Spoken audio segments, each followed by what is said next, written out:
Ava Jackson, a fierce 16-year-old black teen with blazing dreams, stalks Houston's Grand Regency Hotel. In a city torn by inequality, her bold stride through the VIP lobby ignites a vicious clash with Corporal Rick Mahoney, a hate-fueled cop whose brutal assault leaves Ava bloodied. The attack sparks chaos with Ava's ex-FBI dad Elijah storming the police station, barricading its doors in a raw stand that rocks Houston. Protests erupt, exposing systemic rot as a viral hashtag fuels a global uprising. Will Ava's grit and her family's resolve forge justice, or will the city's divides crush them? Drop your location below and join the fight. In the heart of Houston, where diversity and inequality wrestle beneath a glittering facade, the VIP lobby of the Grand Regency Hotel shimmered with opulence. Crystal chandeliers cast prisms of light across polished marble floors, their glow dancing on the faces of the elite. The air carried the subtle scent of expensive perfume mingling with the soft hum of jazz from a hidden piano, a melody that promised elegance but masked a deeper tension. Ava Jackson, a 16-year-old black girl with a sharp mind and a quiet strength, walked through this gilded space, her school event badge still pinned to her jacket. Her best friend, Jasmine, vibrant and quick-witted, strode beside her, their laughter mingling with the chatter of their classmates. They were here for a debate tournament, a rare chance to step into a world that felt galaxies away from their Houston neighborhood. Yet, as Ava's sneakers echoed softly against the marble, a question gnawed at her, a silent scream in her chest. Could a black teenager ever feel safe in a place like this? The lobby, with its wealth and exclusivity, seemed to whisper that she didn't belong. Her hoodie, a gift from her father, felt like a shield, but also a target. She clutched the strap of her backpack, her eyes scanning the room, catching the sidelong glances of white VIP guests in tailored suits and shimmering gowns. Their whispers, sharp as glass, cut through the jazz. "What are they doing here?" one murmured, adjusting a diamond cufflink. Ava ignored them, focusing on the path to the elevator, her friends' voices a comforting hum behind her. But the air shifted heavy with intent as Corporal Rick Mahoney, a broad-shouldered officer with a badge that gleamed under the chandeliers, stepped into their path. His eyes, cold and unyielding, locked onto Ava. "You don't belong here," he barked, his voice slicing through the lobby's hum. His baton tapped against his palm, a rhythm of authority. Ava froze her heart, pounding like a drum in her chest. Jasmine stepped forward, her voice steady but tight. "We're guests here, officer. We're just heading to our rooms." Mahoney's lips curled into a sneer, his gaze raking over Ava's hoodie, her braids, her skin. "Guests. You kids look like trouble. Turn around. Now." The command was a wall unyielding. Ava's classmates huddled closer, their whispers fading into nervous silence. A hotel staff member, a young man in a crisp uniform, hovered nearby, his eyes darting between Mahoney and the floor, unwilling to intervene.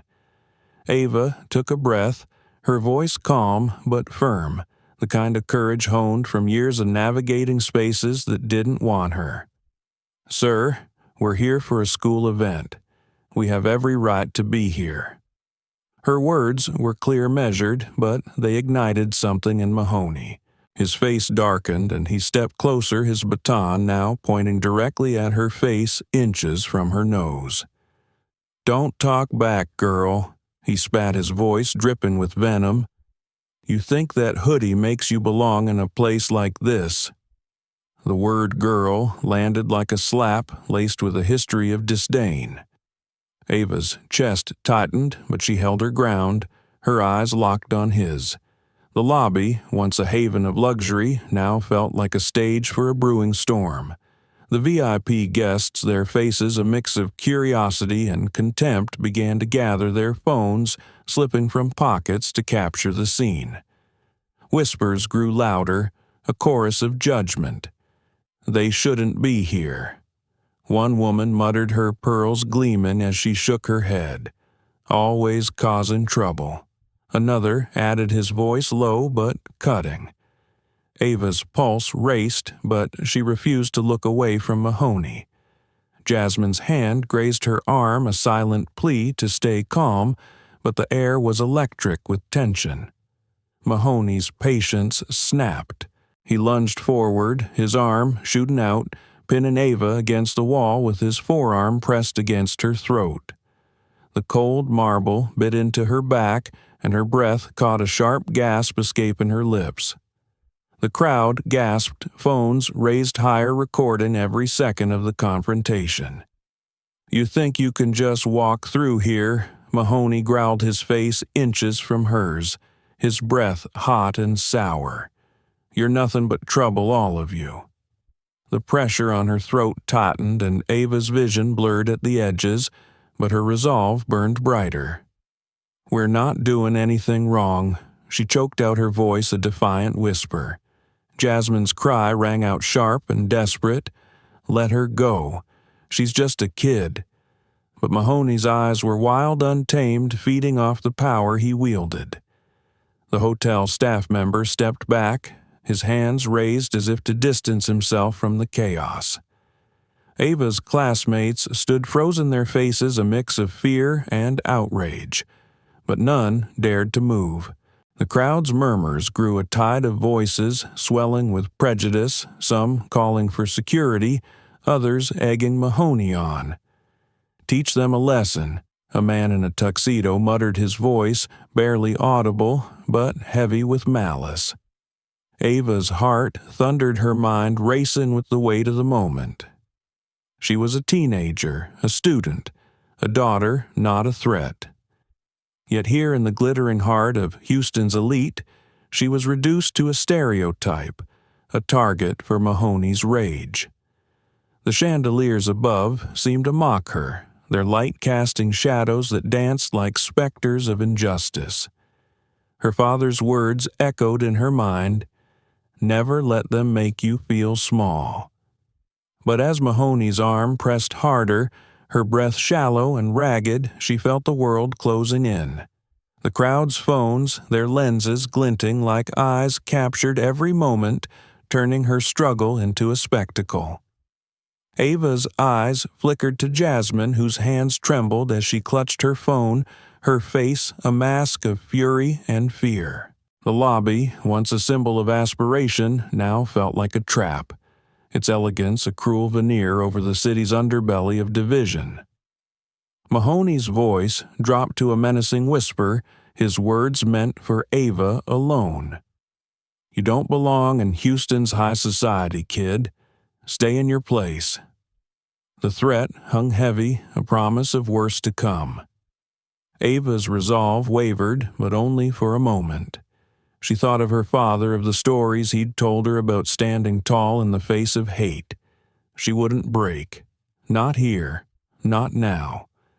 But the chaos was spiraling, and Mahoney's grip tightened, his anger, a living thing ready to erupt. The crowd's murmurs grew louder, their phones recording the truth that Houston's glittering facade couldn't hide. Ava's question, could a black teenager ever be safe here, hung unanswered, a challenge to the city itself. The tension snapped like a taut wire, and Mahoney's next move would push Ava into a deeper, more dangerous conflict, one that would shake the very foundations of this opulent world. The VIP lobby of the Grand Regency Houston, once a beacon of sophistication, now pulsed with a raw, unforgiving tension. The crystal chandeliers cast their light, but the glow felt sterile, almost mocking, as it illuminated the cold marble floor where Ava Jackson stood pinned against the wall.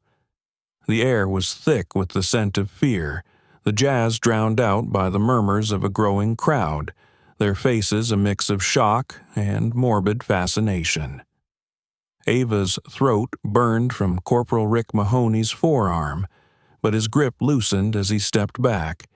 his eyes glinting with a dangerous thrill. Her heart hammered each beat a reminder of her resolve to stand tall.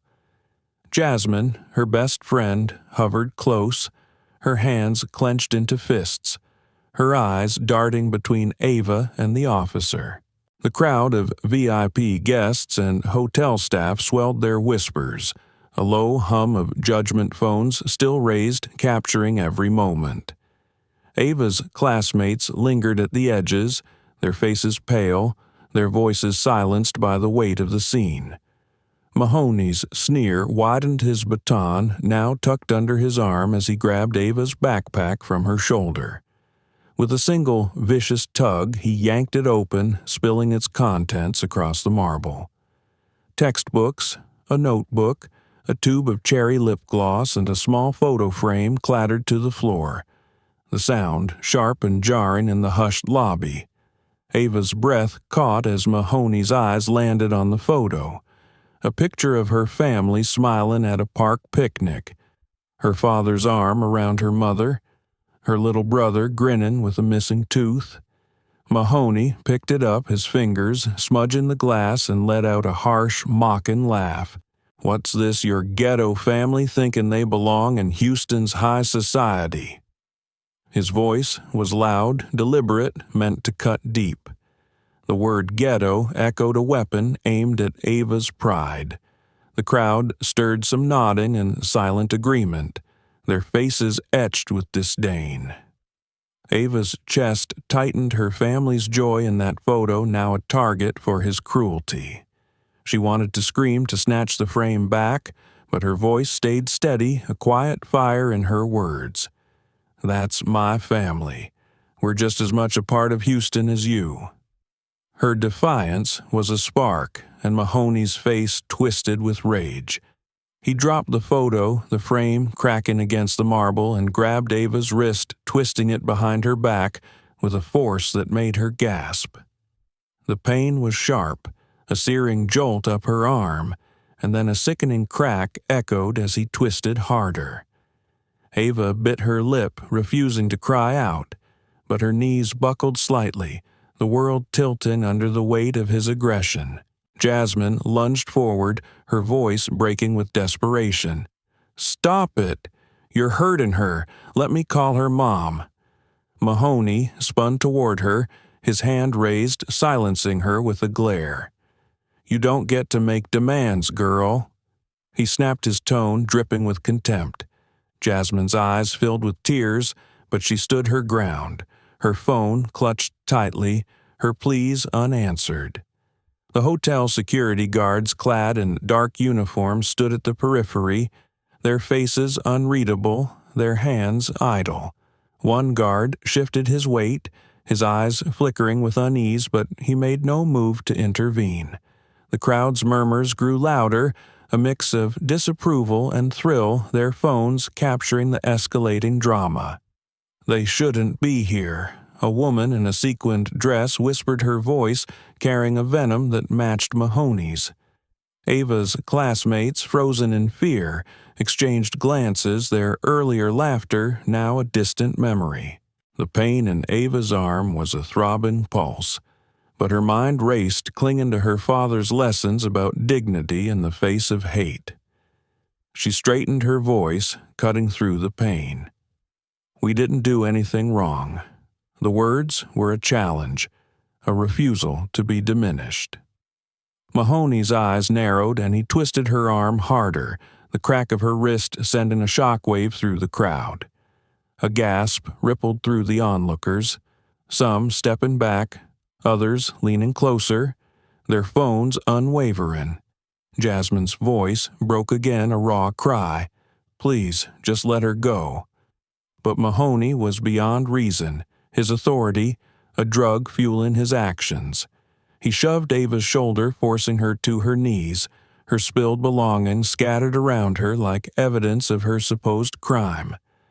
The photo frame lay cracked at her feet, her family's faces staring up, a silent witness to the injustice. The lobby's elegance had vanished, replaced by a cold, harsh reality. The chandelier's light now seemed to spotlight Ava's humiliation, the marble floor a stage for her pain. The crowd's whispers grew into a low roar, some voices calling for Mahoney to stop, others egging him on their prejudice laid bare. A hotel staff member, a young woman with a name tag reading. Clara hovered near the edge, her hands twisting nervously, her eyes darting to the security guards who remained still. Ava's mind flashed to her father's stories of standing firm, of never letting hate win. She clung to that, even as her arm throbbed, even as Mahoney's boots scuffed the marble beside her. The crowd's phones, their lenses like unblinking eyes, recorded every second, turning her pain into a public spectacle. Jasmine's tears fell freely, now her voice a desperate whisper. "Ava, I'm here. I'm right here." But Ava's focus was on Mahoney, his face a mask of unchecked power. The lobby, once a symbol of aspiration, had become a battleground, its opulence a cruel contrast to the violence unfolding. Ava's heart pounded not just with fear, but with a growing resolve. She wouldn't break, not here, not now.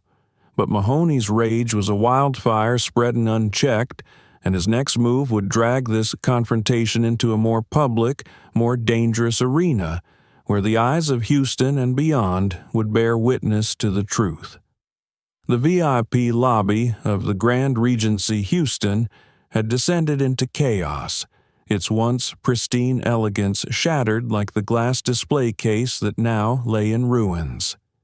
The air was thick with the acrid scent of fear and adrenaline, the soft jazz replaced by the cacophony of raised voices and the sharp crash of splintering glass. Ava Jackson knelt on the cold marble floor, her wrist throbbing from Corporal Rick Mahoney's brutal twist, her spilled belongings scattered like evidence of her defiance. The crowd, a mix of hotel guests and staff, pressed closer their phones, a constellation of flashing lights capturing every moment of the unfolding drama. Jasmine, her best friend, stood trembling, her eyes wide with panic, her hands still clutching her phone as if it were a lifeline. Ava's classmates hovered at the edges, their faces etched with horror, too stunned to speak. The chandeliers above cast a harsh glow, illuminating the scene with a cruel clarity. Mahoney's rage, unchecked and wild, surged like a storm. His hand shot out a sudden vicious motion, and the slap landed on Ava's cheek with a sound like thunder cracking through the lobby. The force snapped her head to the side, a sharp sting blooming across her face, followed by the warm trickle of blood from her nose. The crowd gasped a collective intake of breath, but their phones didn't waver, recording the brutality with unblinking precision. Ava's vision blurred the pain, a white-hot pulse, but she refused to cry out. Her jaw clenched tight. Jasmine lunged forward, her voice a raw scream. "You can't do this. She's not a criminal." Mahoney's response was swift and merciless. He shoved Jasmine with both hands, sending her stumbling backward into a glass display case. The crash was deafening, shards of glass scattering across the marble like jagged stars glinting under the chandelier light. Jasmine crumpled to the floor, her hands scraping against the debris, a cry escaping her lips. The crowd erupted, voices rising in a chaotic symphony of shock and outrage. "Stop it!" A man shouted, his accent thick with a foreign lilt, his phone still raised. "This is wrong," a woman echoed, her voice trembling but firm. Among the onlookers were international tourists, their faces a mix of disbelief and anger, their cameras capturing every second of the violence. One, a young man with a British accent, tapped furiously at his phone, uploading the footage with trembling fingers. Within moments, the video spread a digital wildfire, the hashtag Houston Horror, blazing across social media, trending with millions of views in minutes. The lobby, once a sanctuary of luxury, had become a stage for injustice, its opulence a stark contrast to the brutality unfolding. Ava wiped the blood from her nose, her hand shaking, but her eyes burning with defiance. "We're not the problem here," she said, her voice low but steady, cutting through the chaos. Mahoney's face twisted, his authority challenged in front of a growing audience. He spun toward the crowd. His baton raised his voice a guttural roar. "Anyone filming gets arrested. Back off." But the crowd didn't retreat. Their phones remained steady, a silent rebellion against his threats. Hotel security guards, their uniforms crisp, but their resolve faltering, stood at the edges, their hands twitching but unmoving. A staff member, her name tag gleaming under the lights, whispered to a colleague, her eyes wide with fear, but her words inaudible. Ava's classmates, still frozen, exchanged glances. Their earlier fear now tinged with a flicker of courage, inspired by Ava's unyielding spirit. The lobby's marble floor slick with spilled glass, and Ava's blood reflected the chaos like a distorted mirror. The international tourists, their voices a mix of languages, continued filming their footage, streaming to screens across the globe, each view amplifying the outrage. The hashtag pulsed with live comments flooding in. "This is America, justice for Ava." The weight of the world's eyes bore down on the lobby, but Mahoney seemed oblivious his rage, a blind force driving him forward. Ava struggled to her feet, her cheek stinging her wrist a dull ache, but her resolve unshaken. She locked eyes with Jasmine, who was pulling herself up from the shattered glass, her hands bloodied, but her face fierce with determination. The crowd's voices grew louder, a chorus of defiance rising against Mahoney's threats.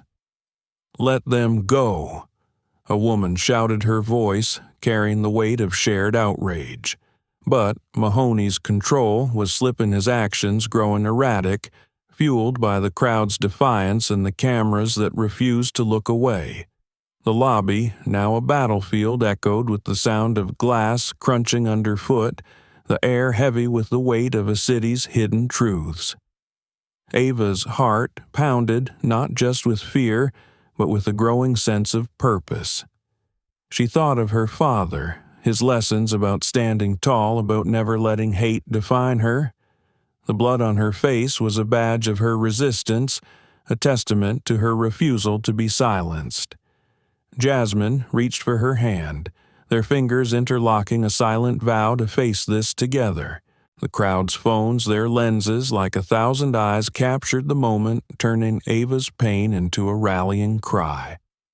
The hashtag #Han Houston Horror surged, a digital tidal wave, each share a demand for justice. Mahoney's threats grew louder, his baton waving wildly, but the crowd's resolve only strengthened their voices, a rising tide. Ava's eyes flickered to the shattered glass, the spilled blood, the faces of strangers now bearing witness to her truth. Houston's glittering facade had cracked, exposing the raw underbelly of its divisions. The lobby, once a symbol of aspiration, was now a crucible, forging something new in the heat of this moment. But Mahoney's rage was far from spent, and as the crowd's defiance grew, he prepared to drag Ava and Jasmine into a darker, more hidden corner of the hotel, where the cameras couldn't follow and the world's eyes might not reach. The chaos of the Grand Regency Houston's lobby faded as Corporal Rick Mahoney dragged Ava Jackson and Jasmine through a heavy service door into a dimly lit hallway, a world away from the glittering chandeliers. The air was thick with the damp, musty smell of concrete, the distant hum of the hotel's mall, a faint echo underscoring their isolation in this sprawling city. The hallway stretched into shadows, its walls scarred with faded graffiti, a stark contrast to the polished marble of the lobby. No cameras watched here, no phones captured the scene, only the cold, unyielding darkness that seemed to swallow their footsteps. Ava's cheek still burned from Mahoney's slap, her nose crusted with dried blood, but her eyes remained sharp, scanning for an escape. Jasmine clung to her side, her hands trembling, her breath, uneven the cuts on her palms from the shattered glass, leaving faint red smears on her shirt. Mahoney's grip on Ava's arm was a vice, his fingers digging into her skin as he shoved her forward, her sneakers scraping against the gritty floor. A hotel security guard trailed behind his face, a mask of indifference, his flashlight beam cutting through the gloom but offering no comfort. The hallway felt like a trap, a hidden corner of Houston where the city's divisions festered unseen. Mahoney's voice, low and venomous, broke the silence. "Houston's full of your kind thinking you can just walk where you please," he hissed, slamming Ava against a graffiti-covered wall, the impact jarring her spine. The rough concrete scraped her back, and before she could steady herself, Mahoney's hand shot out, grabbing her braids and forcing her head back. With a swift, brutal motion, he slammed her skull against the wall, a sickening thud echoing in the narrow space. Pain exploded behind her eyes, and a warm trickle of blood ran from her lip, the metallic taste flooding her mouth. Ava's vision swam, but she bit down hard, refusing to let a cry escape. Jasmine's scream pierced the air raw and desperate. "Ava, stop hurting her!" Her voice cracked her body, shaking as she lunged toward Mahoney, only to be shoved back by his free hand. Jasmine stumbled her shoulder, hitting the opposite wall, her eyes wide with terror but blazing with defiance. Ava's heart ached at the sight of her friend's fear, and she forced herself to speak, her voice a hoarse whisper. "Jasmine, it's okay. Stay strong." The words were a lifeline, a promise to hold on even as the pain pulsed through her head. Mahoney's face twisted, his eyes gleaming with a cruel satisfaction. "Strong," he mocked, his voice a sinister whisper meant to burrow into their souls. "You're nothing here. Nobody's coming for you."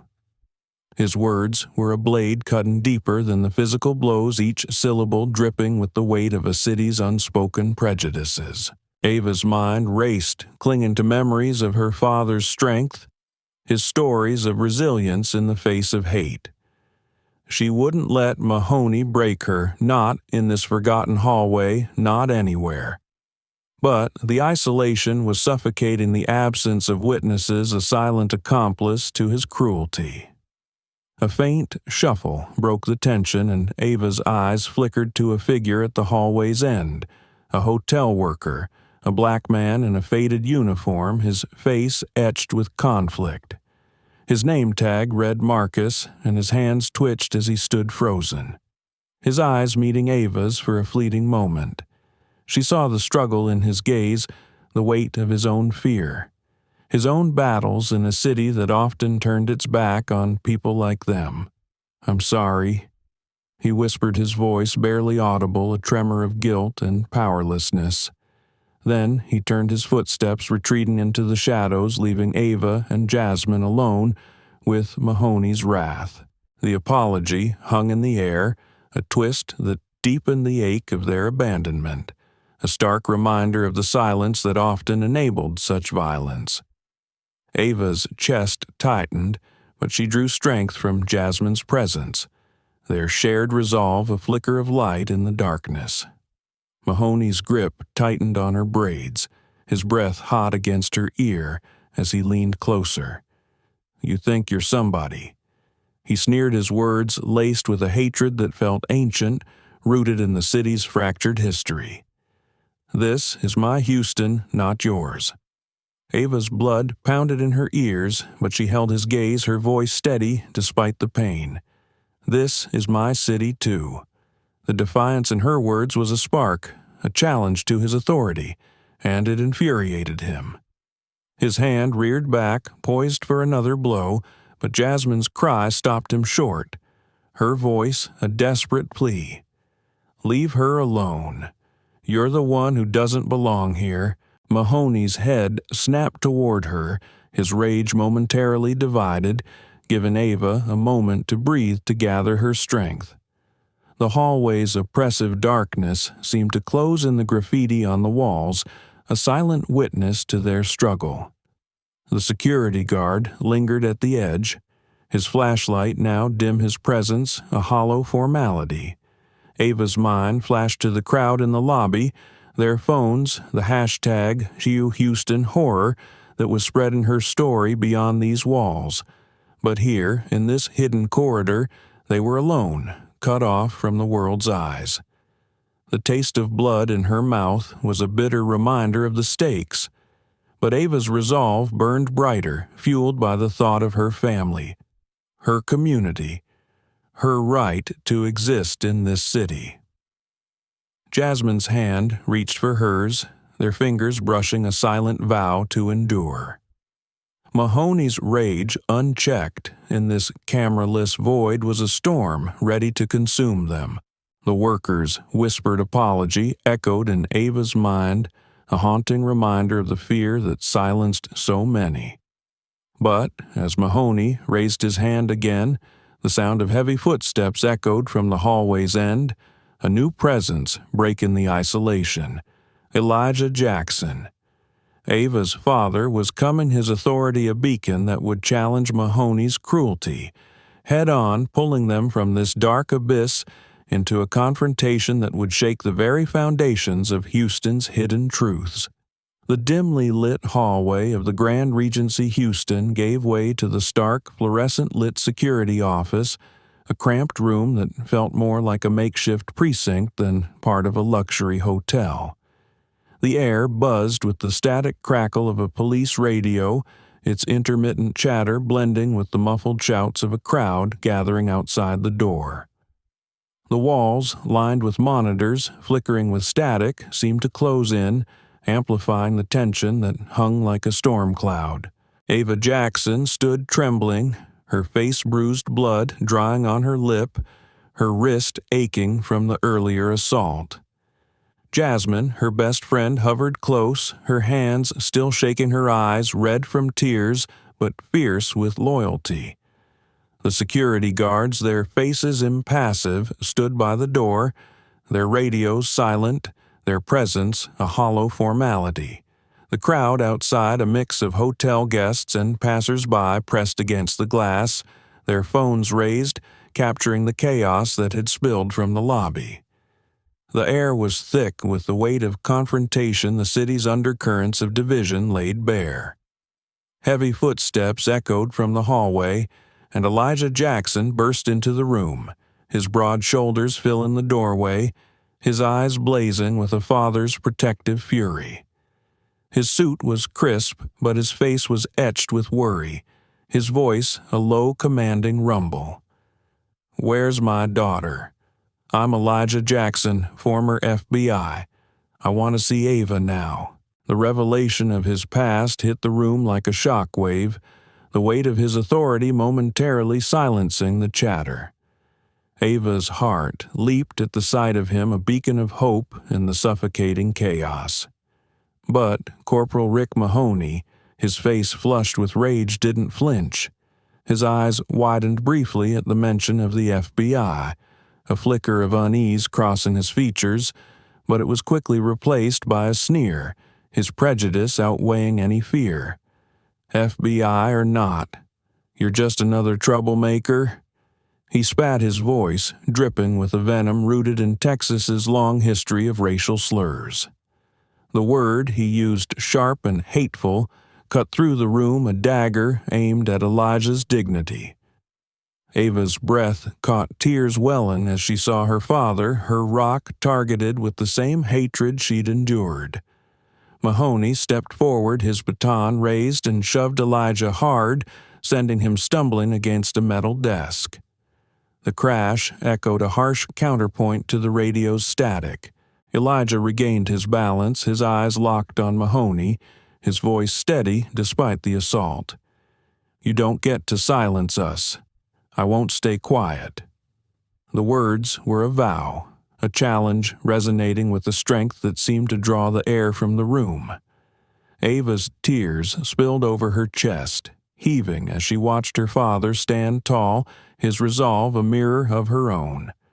But Mahoney's rage was a wildfire uncontained. He lunged, grabbing Elijah's arm and twisting it behind his back, the click of handcuffs snapping shut a chilling sound in the cramped space. "You think your badge means anything now?" Mahoney growled, his voice low and menacing. He drove his boot into Elijah's stomach, a brutal kick that forced a grunt of pain from the older man. Ava cried out, her voice raw with anguish. "Dad, stop it." Jasmine grabbed her hand, pulling her back as she tried to move forward, her own tears falling freely. The security guards shifted uneasily, one glancing at the monitors as if hoping for an interruption, but they remained silent, complicit in their inaction.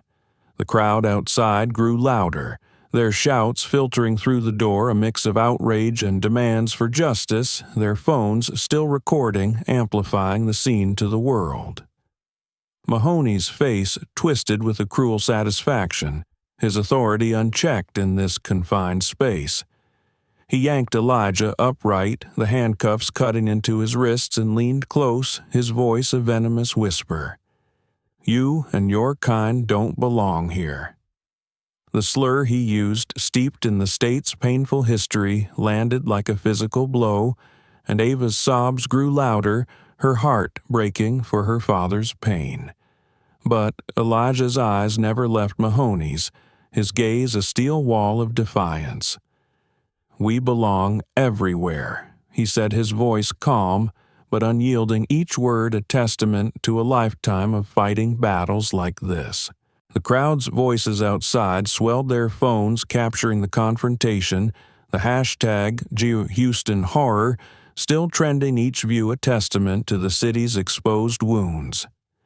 Ava clung to Jasmine, their hands locked, their shared strength, a fragile anchor in the storm.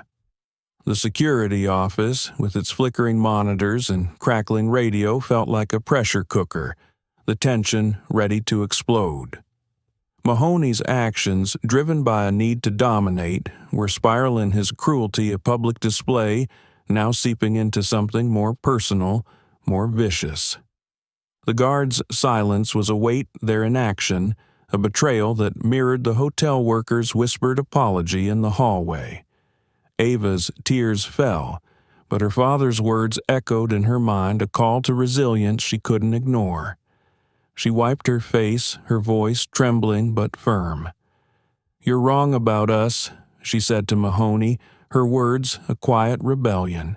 His head snapped toward her, his eyes narrowing, but Elijah's presence was a shield, his authority a challenge Mahoney couldn't ignore. The crowd outside pounded on the door, their voices a rising tide, demanding release, demanding justice. The room felt smaller, the air heavier, as Mahoney's rage teetered on the edge of something darker. Elijah's handcuffs glinted under the fluorescent light, a symbol of the city's attempt to silence them, but his words, "I won't stay quiet," hung in the air, a promise that resonated beyond the walls. Ava's heart pounded, her father's strength fueling her own, even as the pain of their shared ordeal threatened to overwhelm her. The security office, a temporary prison, was a crucible forging their resolve. But Mahoney's next move would take them beyond its confines into the streets of Houston, where his power would find new ways to inflict pain, and their fight would face a new harrowing test. The night streets of Houston blurred past the windows of the police cruiser, a kaleidoscope of neon signs and flickering street lights smearing into streaks of color. The air inside was stale, heavy, with the scent of sweat and metal. The engine's low growl punctuated by the screech of tires and sudden brakes. Ava Jackson sat in the back, her wrists bound by cold handcuffs, her cheek pressed against the hard plastic divider, the bruise on her face pulsing with every jolt. Beside her, Elijah Jackson, Her father sat tall, despite the cuffs cutting into his wrists. His suit rumpled, but his presence unyielding a pillar in the storm. Corporal Rick Mahoney gripped the steering wheel, his knuckles white, his eyes glinting in the rearview mirror with a predatory intensity. The city outside, vibrant and sprawling, felt like a distant world, its lights unable to pierce the darkness within the cruiser. Ava's head throbbed, her lip still stinging with the taste of blood, but her father's steady breathing beside her was a lifeline anchoring her against the fear clawing at her chest. Mahoney drove with reckless abandon, the car swerving through traffic tires, squealing as he took corners too fast. A sudden lurch sent Ava's head crashing against the window, the impact a sharp burst of pain that made her gasp.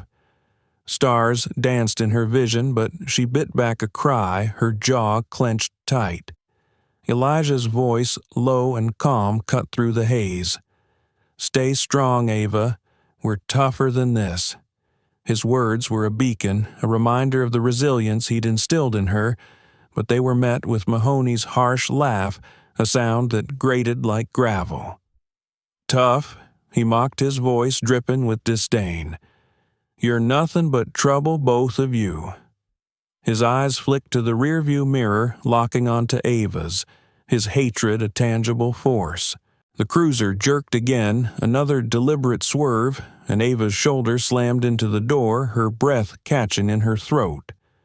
A faint buzz broke the tension, Mahoney's phone vibrating on the dashboard. He glanced at it, his lips curling into a smirk as he read the message. "Handle it quietly." It read the words glowing briefly before he tossed the phone aside. The implication chilled Ava, a silent promise of worse to come away from the world's eyes. Elijah's gaze sharpened, catching the exchange, but he kept his voice steady, speaking only to Ava. "Don't let him break you. We're more than his hate." His words were a shield, but Mahoney's rage flared at the defiance. He reached back with one hand, his fist slamming into Elijah's shoulder, a brutal blow that made the older man grunt but not falter. "Shut up, old man." Mahoney snarled, his voice a low growl.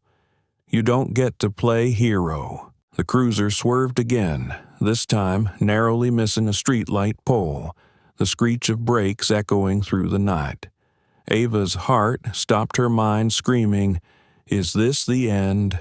The question hung in the air, a pulse of raw fear as the car teetered on the edge of disaster, the pole looming inches away before Mahoney yanked the wheel back.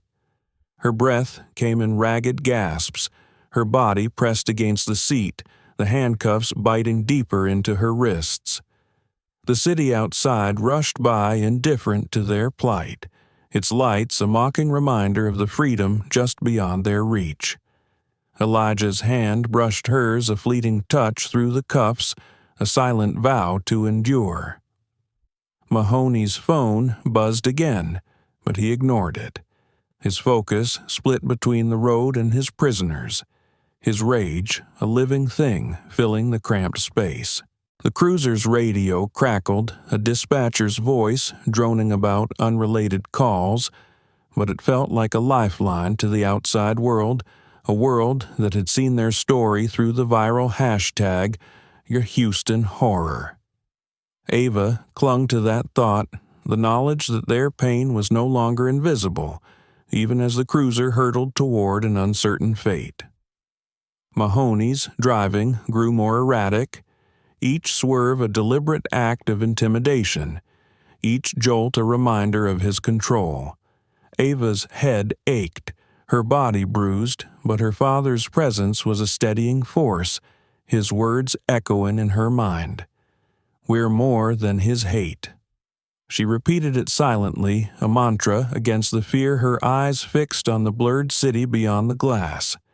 Mahoney's smirk in the mirror was a challenge, his authority, a weapon he wielded with glee.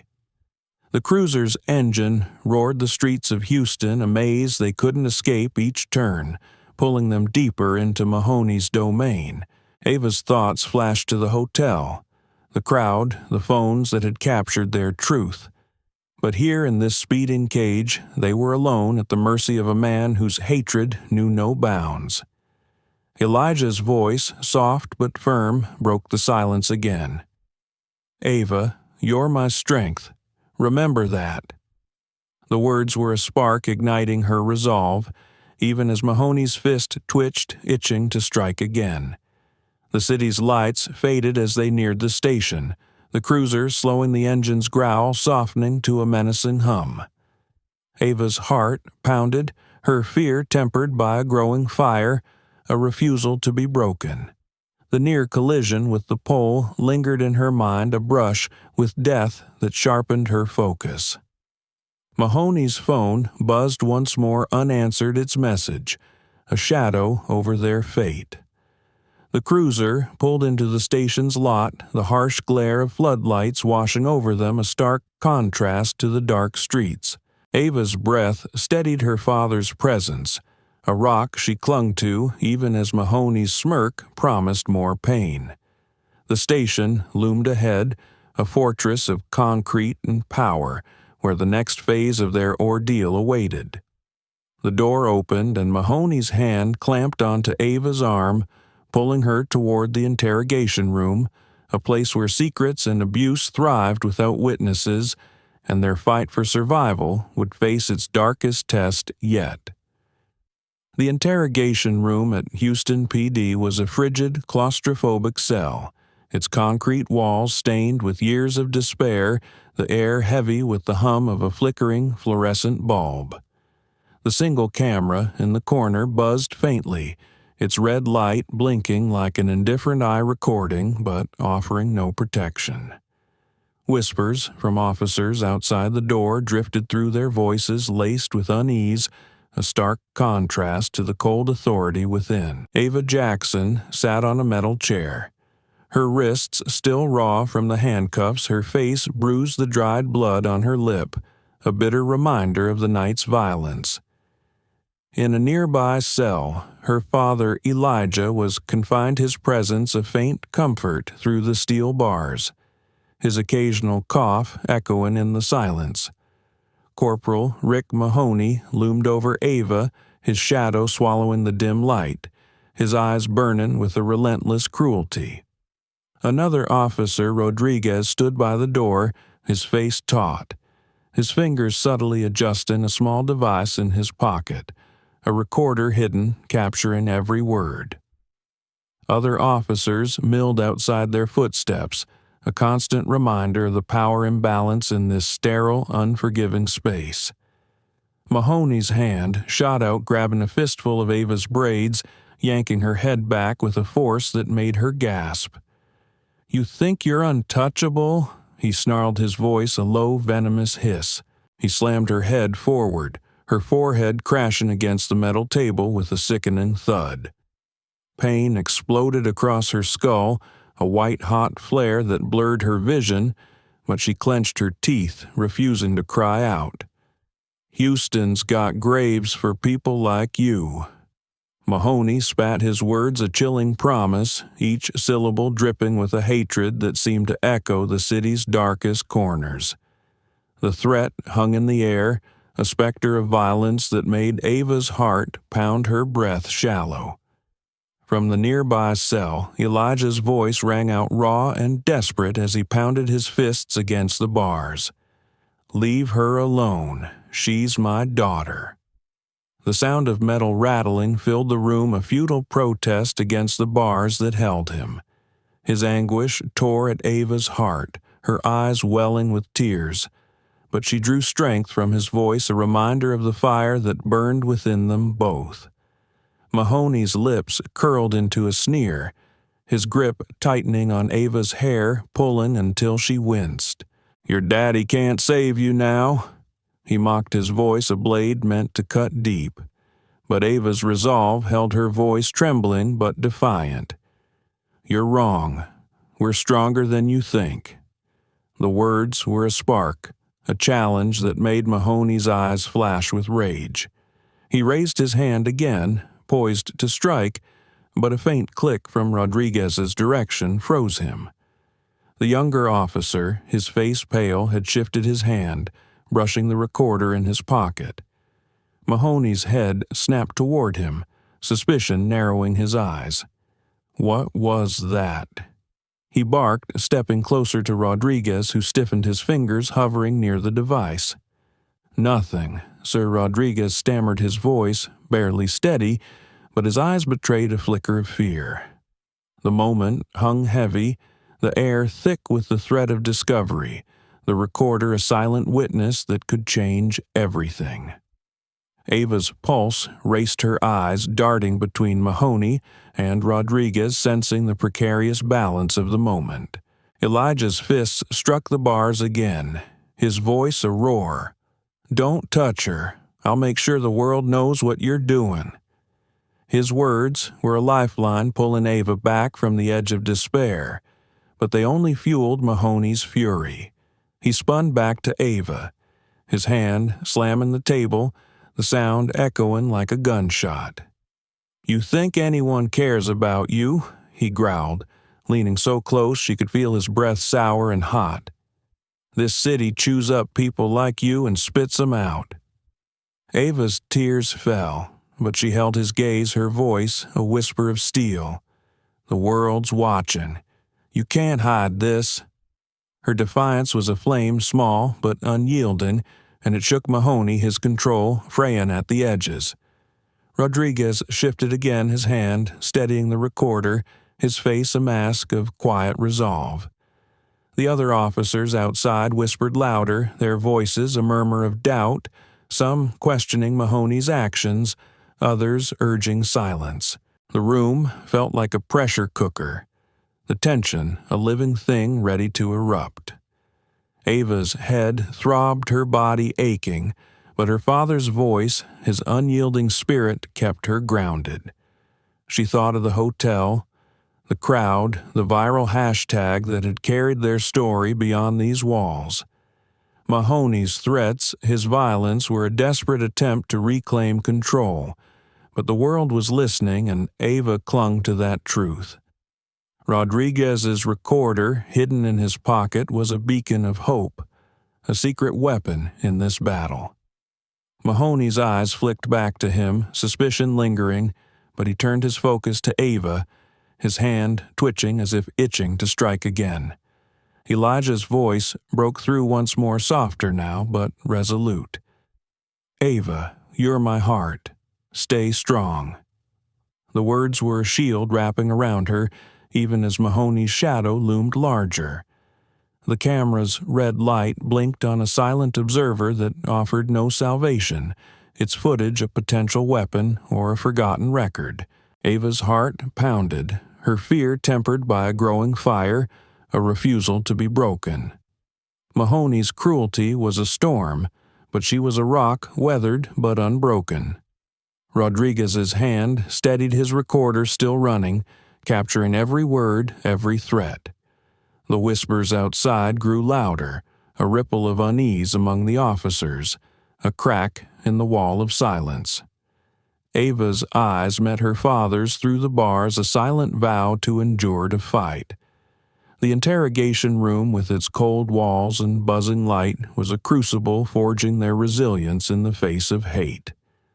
Mahoney's rage unchecked, and wild was a tide pulling them under.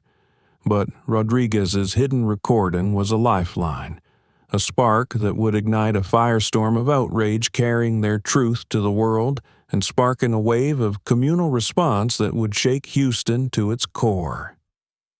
The streets outside Houston PD buzzed with restless energy, a sea of faces illuminated by the flickering glow of phone screens and flashing police lights. The night air was thick with the sound of chanted slogans, a rhythmic pulse of defiance that echoed off the concrete walls of the precinct. Placards bobbed above the crowd, their bold letters demanding justice, while the sharp scent of asphalt and sweat hung heavy, a testament to the city's simmering unrest. Jasmine stood at the edge of the protest, her hands trembling as she uploaded Officer Rodriguez's leaked recording to her phone. her cuts from the shattered glass still stinging, but her resolve unshaken. Inside the precinct, Ava Jackson sat in her cell, her bruised face pressed against the cold bars, her mind racing with thoughts of her father's strength and the world now watching their fight. Elijah, confined nearby, paced his cell, his footsteps a steady rhythm against the chaos outside. Rodriguez, his face etched with quiet determination, lingered in the precinct's shadows, his decision to leak the recording a spark that had ignited this gathering storm. The crowd swelled with diverse faces, students, workers, families, and among them a grizzled former Houston officer named Daniels, his weathered badge glinting as he joined the chant. The community around them buzzed with whispers, their voices a mix of outrage and hope, their phones amplifying the protest to the world. Jasmine's upload hit the internet like a thunderclap, the audio of Mahoney's threats. "Houston's got graves for people like you," spreading faster than wildfire. The hashtag #HoustonHorror surged past 1 million views each, share a cry for justice, each comment a demand for change. Ava, in her cell, felt the weight of those unseen eyes, the world's attention a faint comfort against the cold steel surrounding her. She closed her eyes, picturing her father's unyielding gaze, his words about resilience echoing in her heart. Outside, the crowd's chants grew louder, a unified voice shouting, "Free, Ava! Free, Elijah!" The words were a lifeline pulling her from despair, reminding her that their story had pierced Houston's veil of silence. Daniels, the retired officer, pushed to the front of the crowd, his voice gravelly but commanding as he raised a megaphone. "I served this city for 30 years. He began, his words slicing through the noise. "I saw things they buried. Mahoney's not alone. The system protects men like him." The revelation hit like a bomb, the crowd erupting in gasps and shouts, their phones capturing every word. Daniel's confession, a retired cop exposing the precinct's hidden truths, was a twist that shook the protest, fueling its fire. Jasmine's eyes widened, her fingers pausing on her phone as she recorded Daniels, his words a crack in the wall of institutional silence. The crowd's energy surged, their signs waving higher, their voices a roaring tide. No justice, no peace, they chanted the words a heartbeat, syncing with Ava's own. In her cell, she gripped the bars, her bruised hands trembling, her heart swelling with a fragile hope. Elijah's voice called out from his cell, soft but steady. "They're fighting for us, Ava. Hold on." His words were a tether grounding her in the chaos. Outside, Rodriguez watched from a distance, his face pale but resolute, knowing the risk he'd taken by leaking the recording. The crowd's phones lit up the night, their flashes like stars, each one a witness to the truth. The community, from young activists to elders, stood shoulder to shoulder, their voices a chorus against the precinct's stone facade. Jasmine, her hands steady, now posted again, the audio looping online, Mahoney's threats played on repeat for millions. The hashtag trended globally, comments flooding in, "This is Houston's shame. Justice for Ava." The protest was no longer just a gathering. It was a movement, a demand for accountability in a city fractured by inequality. Daniels spoke again, his voice cracking with emotion. "I stayed silent too long. No more." His confession, raw and unfiltered, was a spark igniting the crowd's resolve. They pushed closer to the precinct, their signs a forest of demands, their chants a relentless drumbeat. Ava, in her cell, felt the vibrations of their voices through the walls, a pulse of solidarity that warmed her against the cold. Elijah's pacing slowed, his eyes meeting hers through the bars, a silent vow to endure. Rodriguez, still in the shadows, checked his phone, seeing the audio's reach, his heart pounding with the weight of his choice. The crowd's energy was electric but fragile, a flame that could flare or falter. A young woman in the crowd, her voice hoarse, shouted, "We're here for Ava."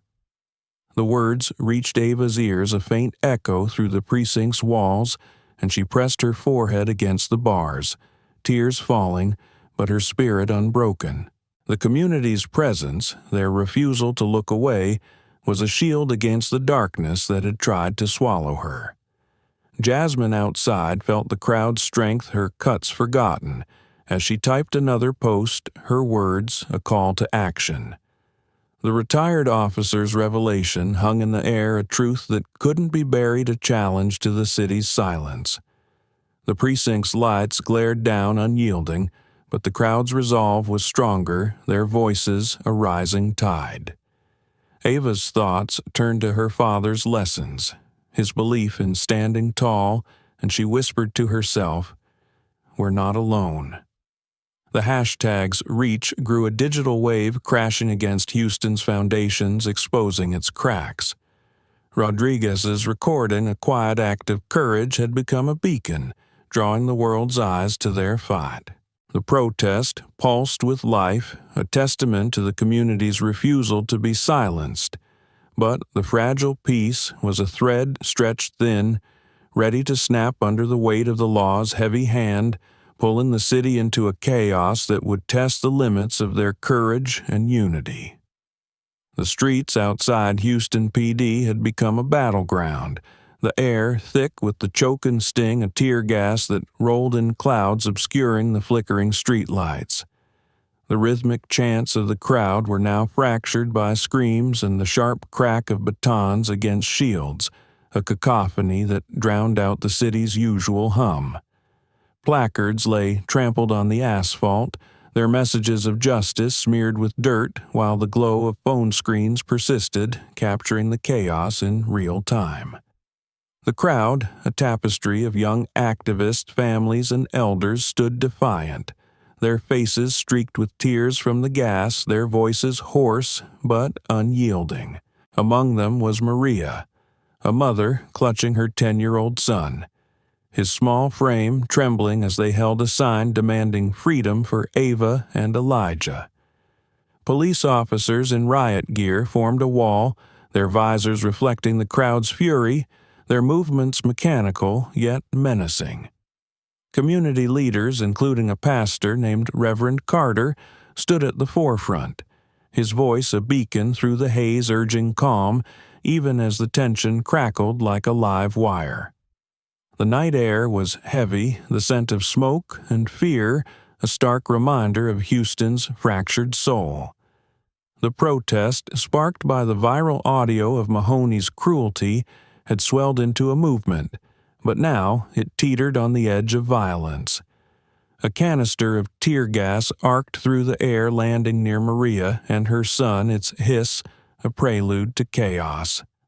The boy coughed, his eyes streaming, and then his small body went limp, collapsing against his mother. Maria's scream tore through the night, raw and piercing. "My son's innocent. He's just a child." Her words were a gut punch, a cry that silenced the crowd for a fleeting moment, their phones turning to capture the boy's still form, his mother cradling him as tears cut tracks through the grime on her face. The image spread instantly, a new hashtag, Houston Child, surging alongside Houston Horror, each view amplifying the outrage. The crowd surged forward, their voices a tidal wave of anger, demanding answers, demanding justice. Reverend Carter raised his hands, his voice booming through a megaphone. "Stay peaceful. We're here for truth." But the police line advanced batons, raised their shields a barrier against the crowd's pleas. In the chaos, officers targeted Carter, dragging him from the line, his megaphone clattering to the ground. The arrest was swift, brutal, played out under the glare of news cameras that had arrived, their lenses capturing the pastor's wrists, cuffed his face, calm but resolute. "We won't be silenced," he shouted as he was pulled away, his words a spark that reignited the crowd's fury.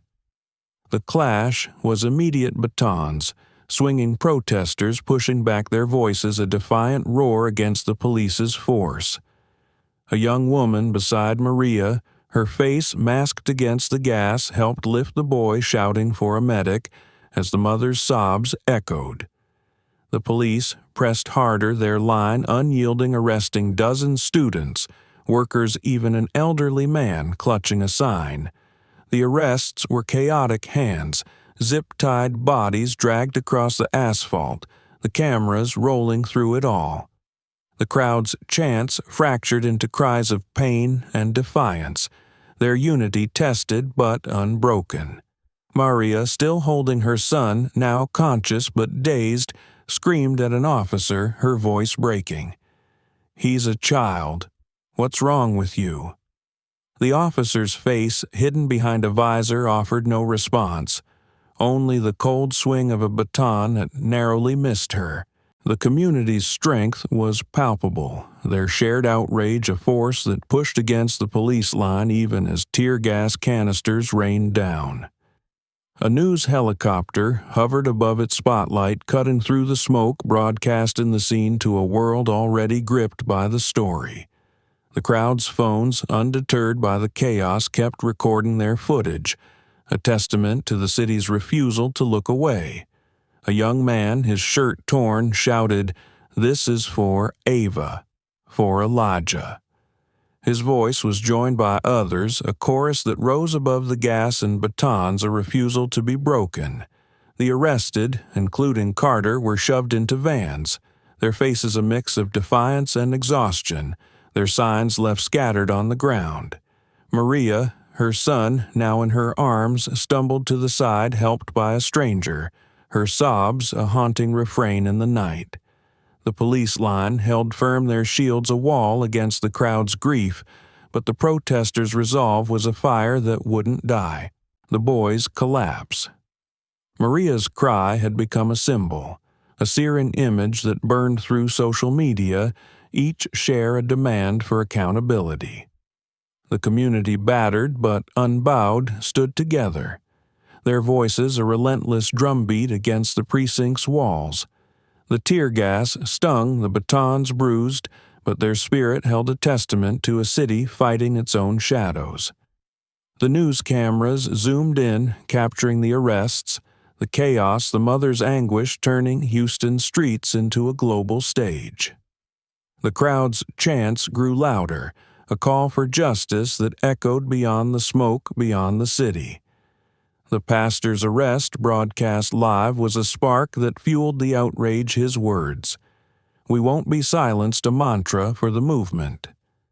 The protesters, young and old, stood their ground, their phones a weapon, their unity a shield.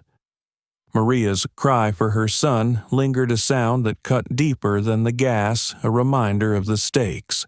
The night was a crucible, forging a resolve that would not break even as the police's heavy hand tried to crush it.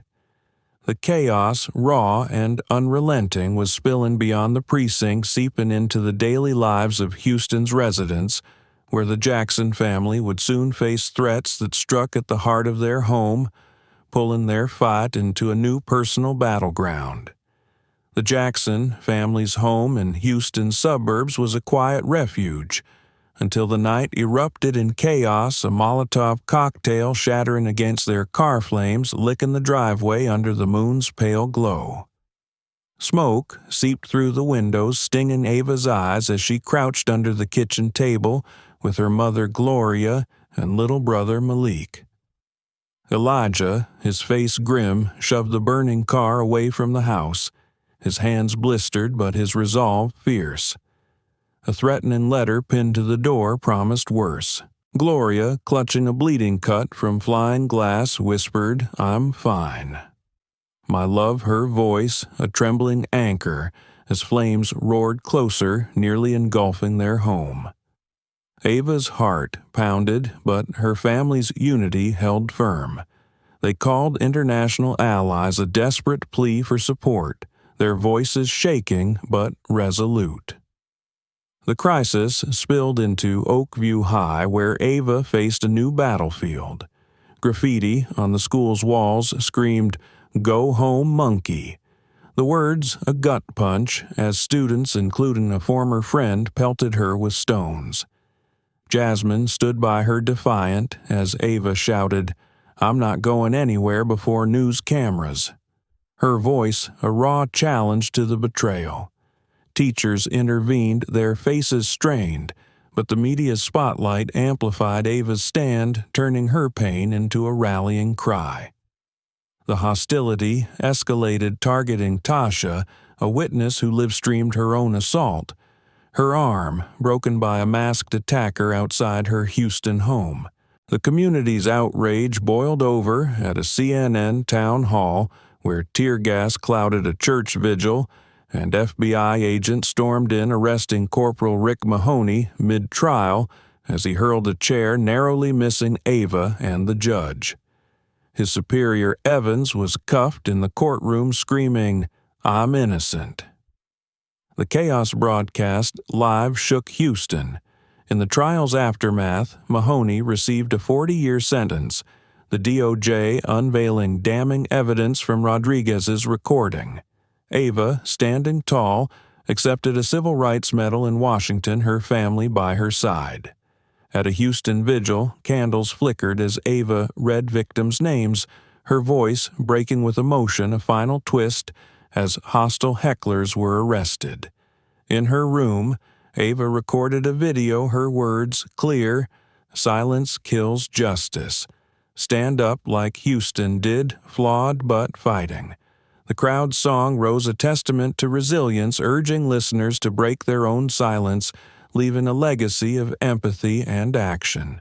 The Jackson family's home in Houston's suburbs, once a quiet sanctuary, was now a war zone under the cover of night. A Molotov cocktail exploded against their car, flames roaring in the driveway, smoke curling through the windows like a toxic fog. Ava huddled beneath the kitchen table with her mother Gloria and little brother Malik, whose small hands clung to her. Elijah pushed the burning car away. His hands scorched his face, set with grim resolve. A threatening letter pinned to the door promised retribution, its words chilling. Gloria, blood dripping from a glass-cut arm, whispered, "I'm fine." My love, her voice, a beacon, as flames grazed the house, nearly swallowing their refuge. Jasmine, at their side, dialed an international human rights group, her voice trembling but firm, a desperate bid for support. The family's unity, forged in crisis, was a shield against fear, their decision to seek global help a bold stand. The terror followed Ava to Oakview High, where graffiti screamed, "Go home, monkey," and students, including a former friend, pelted her with stones. Jasmine stood firm, her loyalty unwavering as Ava faced the betrayal, shouting, "I'm not going anywhere before news cameras," her defiance a spark that lit up screens worldwide. Teachers pulled her to safety, but the media's lens turned her pain into a movement. The hostility escalated, targeting Tasha, a witness whose live-streamed assault, her arm broken by a masked attacker, shocked the nation. At a CNN town hall, tear gas clouded a church vigil, but FBI agents stormed in, cuffing Corporal Rick Mahoney mid-trial as he hurled a chair, narrowly missing Ava and the judge. His superior, Evans, was dragged from the courtroom screaming, "I'm innocent." The chaos broadcast live shook Houston's core. In the trial's wake, Mahoney was sentenced to 40 years, the DOJ unveiling damning evidence from a hidden recording.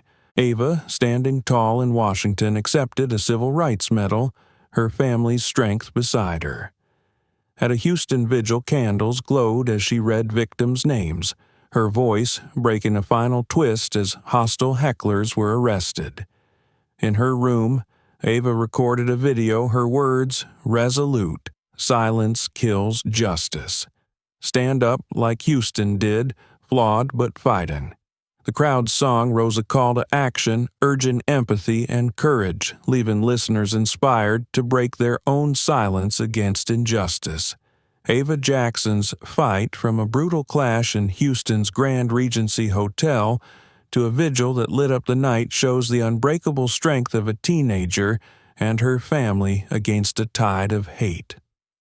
Elijah's stand at the station doors, Gloria's courage through flames, and a community's roar turned pain into a global call for justice. Ava's voice, declaring, "Silence kills justice," challenges us to rise against division, proving that one spark can ignite change. Her story, raw and real, reminds us that courage can reshape a city's soul. What injustice in your community will you speak out against today? Share your thoughts in the comments, and let's keep this fire burning. If Ava's journey moved you, share and subscribe to amplify voices that fight for what's right.